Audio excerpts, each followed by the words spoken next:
As the Pi network becomes more popular, pioneers get into the action of using their Pi to pay for goods and services.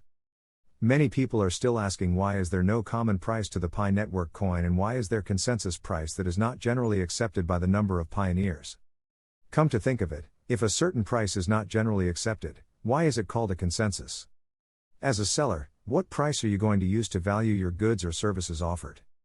And as a buyer, at what price would you be willing to buy or pay for goods and services? As usual, I will deal with the real facts and issues that are talked about silently. That's what they refer to as the elephant in the room.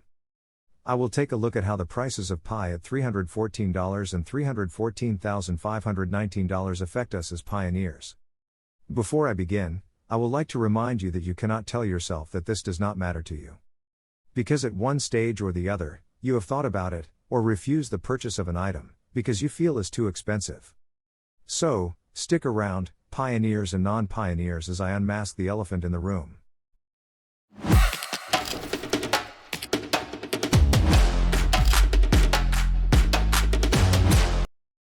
In case you don't know, the core team had stated before now that the price of Pi will be determined and set by the Pi network pioneers.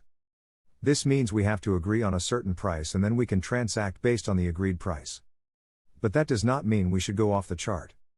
The reason for saying that pioneers are the only ones that can set the price of Pi is very simple. And I will explain. So please put down what you are doing and pay attention. I will skip the technical terms and objectives and break it down in two features of its development. Pi network was developed with the objectives of making it accessible to everybody around the world. And to achieve that, the technology used brought it home. Using a mobile phone as the mining interface was a smart and effective means to making it available to everyone. Currently, the population of the world stands at 7.97 billion people. And the mobile phone users globally is at a staggering figure of 6.648 billion people. This simply means that 83.37% of the world's population is using a mobile phone. By any standard, 83% is a very large amount to reckon with. Because of this, the Pi network pioneers grew exponentially fast, and believe me, it's still growing. The Pi network has over 40 million active pioneers worldwide. Also, because of the number of people using a mobile phone worldwide, it is easy, or should I say, relatively easy to achieve the purpose of making the coin for everyday people. Now, let's move away from that and talk about the second feature. The Pi network was designed and developed to become a legal tender. Or at least a tender. This is the ultimate goal for the coin. Remember, I am not explaining this with technicalities, but I am bringing the basic information home, to the understanding of anyone. In other words, to the everyday people. Now, the only way for the Pi coin to become a tender, the following must be established. It must be widely accepted. It must be massively supported. I think to be fair, the Pi network has these covered. But, I will ask you watching. Does these factors sound familiar? If it does, it simply means you understand that it is the general concept of money. So, what is money? It's getting tricky, so listen carefully. Money is a commodity accepted by general consent as a medium of economic exchange. I will repeat, a medium of economic exchange. Money is the medium in which prices and values are expressed. It circulates from person to person and country to country, facilitating trade, and it is the principal measure of wealth. For easy follow and understanding, I will summarize. So far we have established that the Pi network was designed and developed to be available for everyday people, and become a legal tender. For Pi to fully become what it was designed to become, it has to be seen and accepted as a currency. Going by the origin of fiat currency, Pi needs to be used in barter system. What is barter, you may ask? Well, barter is an act of trading goods or services between two or more parties without the use of money. Ladies and gentlemen, this is where Pi network begins the journey of becoming a tender. Hence the enclosed mainnet. Pioneers are expected to trade and exchange goods and services with Pi, which will serve as payment. So, how does the value of exchange and barter system derived? Simple. Two individuals negotiate to determine the relative value of their goods and services, and offer them to one another in an even exchange.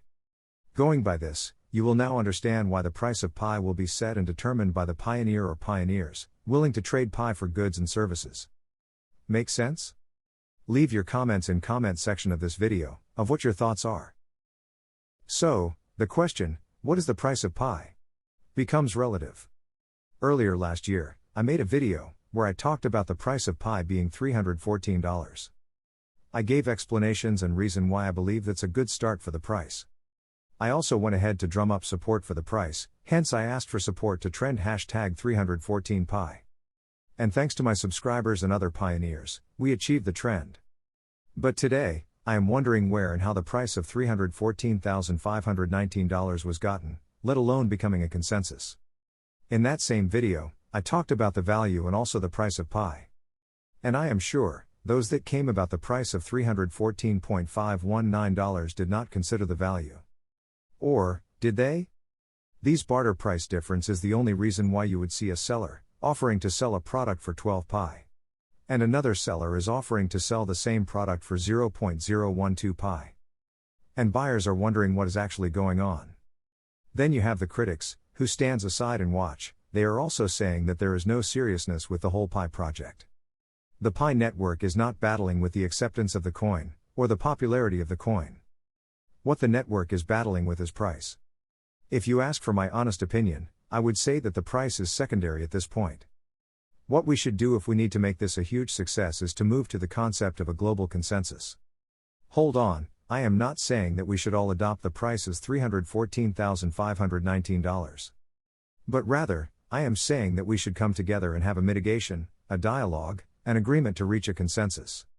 This way, we will put everything favorable into consideration and reach a helpful resolution. This will create a better platform for us pioneers to trade and make the enclosed mainnet a better experience. Remember that, the outcome of the enclosed mainnet, that is, the success of the barter system and data gotten form the period of enclosed mainnet, will further help and smoothen the transition to the open mainnet. That's actually where the honey is waiting for everyone. I know we all want to become pi millionaires today, so we need to put in the effort. We need to start thinking like millionaires. Small wonder the core team kept saying, let's build pi together. This network is for everyday people. Not just to earn pi and spend pi, but to help create an enabling environment for the survival of the pi coin. I am nominating and volunteering myself to be part of that discuss. I can be reached on my Twitter account. We can't be having difficulties and disparities in the early stage of our journey to success and financial freedom. Let's be pioneers and make a way that is suitable. In my next video, I will show a comparison of products that are offered at $314 to 1 pi, and products that are also offered at $314,519 to 1 pi. I will leave you to be the judge. Let me know what you think should be the consensus between the two prices, or do you have another price in mind? Best believe that the Pi network has come to stay, but the survival of the project is in the hands of the pioneers. The project is not all about what you can buy with the coin, but it is also about what you can offer to sustain the coin. Basically, I'm drumming for the support of the survival of the Pi project. If you are new to my channel, consider subscribing and hit the notification bell. To all my wonderful subscribers and followers I say, thank you. You can follow me on Twitter and Instagram for more tips and news. Don't forget to share. My name is Tony, and this is Basic Knowledge. Until my next video, keep mining.